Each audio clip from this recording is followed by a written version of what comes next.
안녕하세요. 어린이 카시트와 패밀리카 안전정보를 이야기하는 아이와차입니다. 오늘은 대한민국 카시트 시장 그리고 카시트 가격 이런 부분에 대해서 한번 작심 발언을 좀 해볼까 합니다. 대한민국이 카시트 의무화가 시작된 지가 2019년부터입니다. 지금 5년이 채 안 됐거든요. 그렇기 때문에 이 카시트에 대한 정보들이나 시장에 대한 성숙도가 굉장히 떨어지는 상태예요. 카시트 시장이나 가격에 대한 것이 필수적으로 구입해야 되는 안전장치가 아니라 유아용품 중에 가장 사치품 같은 개념이 되어버린 분야가 이 카시트 분야입니다. 지금 카시트 시장 자체 가격이 전부 다 같이 올라버린 상태예요. 사실 미국, 유럽이나 오세아니아나 다양한 나라들에서는 카시트 5만원짜리도 있습니다. 신생아용, 유아용, 주니어용 상관없이 저렴한 카시트도 있고 다양한 카시트들이 존재해요. 소비자들이 선택지가 굉장히 많은 시장이 형성이 되어 있습니다. 그러나 우리나라는 가장 잘 나가는 카시트 100만원에 나왔다 그러면 이 카시트를 기점으로 나머지 카시트들도 다 같이 상향 평준화되는 가격만, 품질은 그대로고 가격만 다 올려치기가 돼버리는 그런 상황들이 지금 현재 대한민국의 카시트 시장의 현 주소라고 볼 수 있겠습니다. 첫 번째, 우리나라 카시트는 외국보다 왜 비쌀까? 아까도 말씀드렸듯이 미국이나 호주, 일본 같은 나라들은 카시트의 평균 가격대가 200불, 300불 요 정도입니다. 진짜 싸면 50불에서 100불짜리 카시트들도 있고 메인스트림대가 200불대예요. 비싼 제품들은 그냥 돈 많은 사람들이 알아서 살 수 있게끔 그냥 있긴 있지만 그렇게 많은 인기를 끌진 않아요. 기본적으로 카시트라는 제품은 어린이의 안전장치이기 때문에 접근 벽을 낮춤으로써 많은 어린이들과 부모님들이 카시트를 손쉽게 구입하고 살 수 있도록 가격대 자체가 저렴하게 형성되어 있습니다. 그런데 우리나라는 부가가치가 높은 유럽 카시트를 전적으로 수입하게 선택을 해버렸죠. 시장에서 가뜩이나 비싼 유럽 카시트들이 국내에 들어오면서 유럽 현지 가격에 비해서 1.5배에서 2배까지도 높아지는 그런 상황이 벌어지고 있습니다. 자동차, TV, 가전제품, 다양한 공산품들은 한국으로 들어오면서 이렇게까지 높아지지 않아요. 비싸게 막 1.5배, 2배씩 이렇게 비싸게 팔진 않거든요. 그런데 이 카시트 시장은 해외 제품들의 가격이나 이런 것들에 대해서 국내 소비자들이 그렇게 관심이 많이 없습니다. 현지보다 2배가 높아지는 상황이 벌어지는 것이죠. 최근에 코로나를 겪으면서 지역 화폐로 유아용품을 구입할 수 있게끔 각지의 소매점에서 적극적으로 활용하도록 그렇게 이제 상황이 만들어지면서 카시트 가격이 굉장히 많이 뛰었습니다. 그 당시에 30만원 하던 것은 지금 50만원이 되고 그 당시에 50만원대 하던 것은 지금 70만원대가 되는 100만원짜리 150만원 심지어는 200만원 가까이 되는 카시트들도 지금 나와 있는 그런 상황이죠.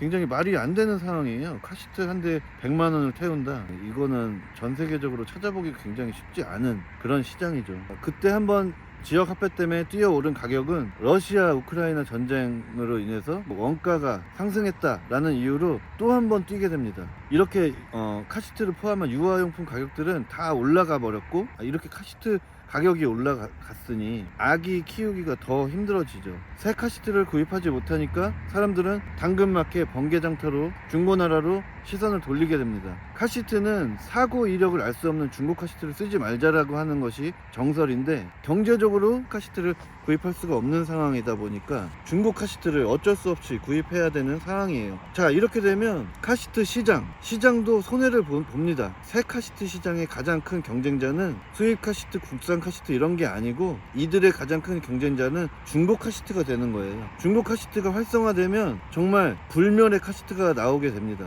이 집 저 집 다 거치면서 사고도 겪고 떨어뜨리기도 하고 망가뜨리기도 하고 직사광선도 받으면서 노화되고 사용 만료기한도 지나버린 카시트들이 폐기되지 않고 계속 사용되면서 현저하게 떨어진 그런 안전성의 카시트들을 돌렸으면서 결국에는 그 손해를 누가 보느냐, 안전성을 저하된 카시트에 앉아있는 자녀들이 직접적인 피해를 받게 되는 겁니다. 아기를 안 낳는다고 절출산이다 이렇게 걱정만 할 게 아니라 시장 그리고 국가 그리고 소비자 모두가 이 부분에 대해서 관심을 가지고 아이를 낳기 더 좋고 키우기 편한 상황을 만들어줄까를 고심을 해야 되는데 아이들에게 필요한 제품들을 판매해서 돈을 벌어온 기업들이라면 아이들이 주 고객이 되는 것이고 그 고객들을 위해서 더 좋은 품질과 가격으로 이들에게 더 기여를 해야 되는 것이지 한 번만 걸려라 하고서는 비싸게 팔 생각만 하면은 계속 악순환이 되는 것입니다. 국내 시장에서는 국산 카시트들 시장보다 수입 카시트 시장이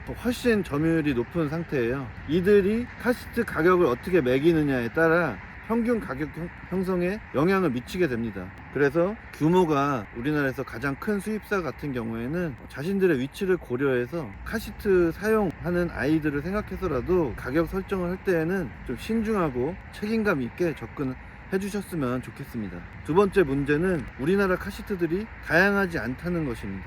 해외의 글로벌 카시트 브랜드들 같은 경우에는 카시트, 컨버터블 카시트, 뒤보기 전용 카시트, 컨비네이션 카시트, 여행용 카시트, 경량, 모빌리티 굉장히 다양한 카시트들이 존재하고 있는데요. 이를 수입하는 수입사 이렇게 다양한 카시트들을 들여오지 않아요. 왜냐? 그게 많아지면 많아질수록 인증 비용도 올라가고 이 많은 라인업들을 갖추게 되면 실패하게 되면 많은 재고가 또 쌓이게 될 것이고 재고에 대한 위험을 부담하고 싶지 않기 때문에 최대한 라인업을 줄여서 그냥 인기 좋은 제품만 들여오고 있는 실정입니다. 아이들의 안전에 포커스를 맞추지 않고 경제적인 부분에만 포커스를 맞춰서 선택하는 것은 결과적으로는 이 불편과 안전성의 손해는 직접적인 소비자인 어린이들이 감당해야 되는 그런 상황입니다. 아이들은 신생아 때 그리고 유아 때 5점씩을 쓰다가 3점씩으로 넘어가는 급한 시기도 있고 여행 갈 때도 써야 되고 다양한 카시트들을 상황과 연령에 맞춰서 준비를 해야 되는데 이런 걸 다 삭제해버리고 우리는 회전형만 들여옵니다. 가장 비싼 회전형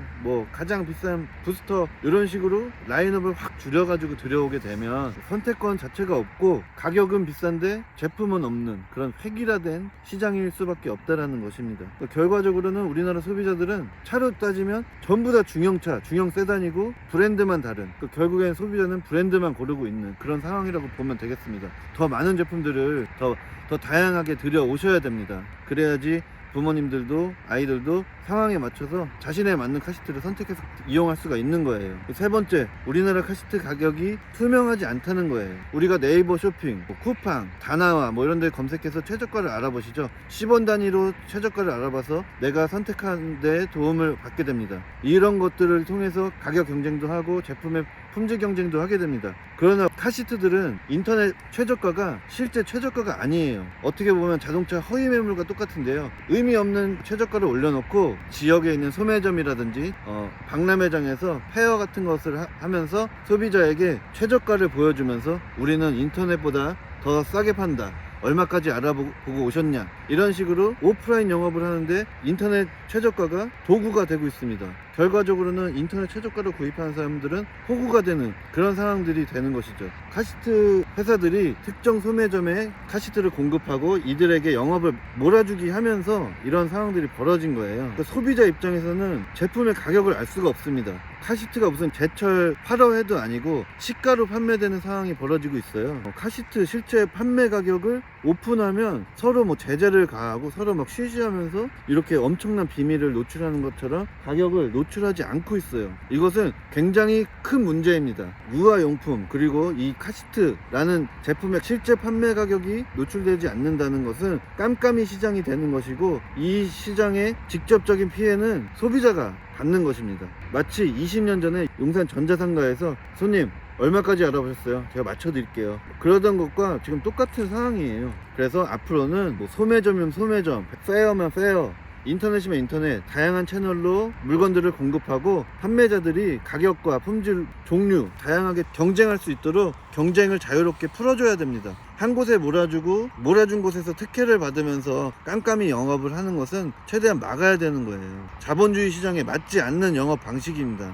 독과점 상황을 지금 만들고 있는 거예요. 경쟁이 치열해질수록 좋은 제품이 많아지고 좋은 가격이 형성되면서 소비자들에게 혜택이 돌아가게 되는 것이거든요. 이 카시트 시장, 아이들 덕분에 성장한 기업들이 굉장히 많습니다. 좋은 가격과 좋은 품질로 아이들에게 보답하고 좋은 관계를 맺어가면서 앞으로 발전해 나가야 합니다. 소비자를 비즈니스의 대상으로만 생각하지 마시고 아이들의 안전에 대해서 공부도 함께 하고 좋은 내용들을 전달하는 그런 역할도 하면서 기여를 하면서 성장하고 발전해 나가시기를 바라겠습니다. 소비자분들께서도 뭐 얼마까지 알아보셨냐 이런 깜깜이 영업하는 곳은 이용하지 마시고 최대한 경쟁을 통해서 가장 저렴하게 판매하는 곳, 가장 다양한 제품들을 판매하는 곳을 찾아서 그곳을 선택해서 구입하시기를 바라겠습니다. 오늘은 유아용품 중에서 카시트 시장에 대해 고가 정책 이런 부분들에 대해서 좀 비판적인 시각으로 한번 이야기를 해봤는데요. 갑자기 다 변할 수는 없어요. 그러니까 조금씩 소비자들도 그리고 판매자들도